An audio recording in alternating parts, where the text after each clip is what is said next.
วันนี้เราจะมาตอบกับน้องที่เขียนว่านันทพัฒน์นะคะน้องขอว่า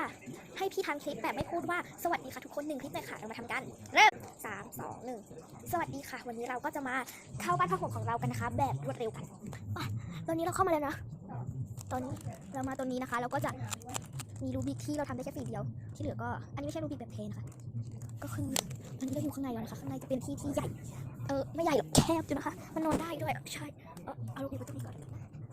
โอเคทุกคนดูสิ